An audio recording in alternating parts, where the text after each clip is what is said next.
Ni sawa ni sawa kabisa kuwa muoga, ni sawa, ni kitu cha kibinadamu.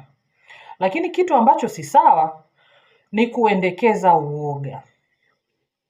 Na huo uoga unaendekeza kwa sababu unawaza vitu vingi ambavyo si vya kweli.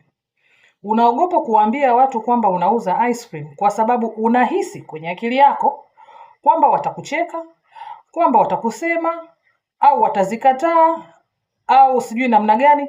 Hayo yote ukikaa chini na kutafakari utajua kwamba yapo kwenye akili yako. Hakuna ambaye ulimwambia nauza ice cream akaja kwako akaanza kukucheka. Ilisha kutokea? Njia ya kushinda uoga ni kufanya iko ambacho uoga unakwambia usifanye. Umejifunza kutengeneza ice cream, waambie watu unatengeneza ice cream. Post kwenye status za WhatsApp, post kwenye Instagram, post kwenye TikTok. Ujuzi unao, kwa nini haukuingizii pesa? Acha uoga.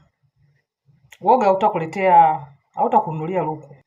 Uoga utakufanya uwe mnyonge. Uoga utakufanya uwe na hasira na chuki na husda, kwa sababu unaona wengine ambao wanaamua kushinda uoga wao wanapiga hatua, alafu wewe uko pale pale na ujuzi unao.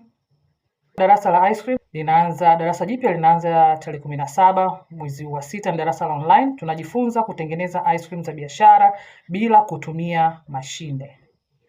Ada ni $50. Ningependa kushiriki? Comment hapo chini neno ice, nitakutumia maelekezo ya malipo. Nafasi ziko 30 tu.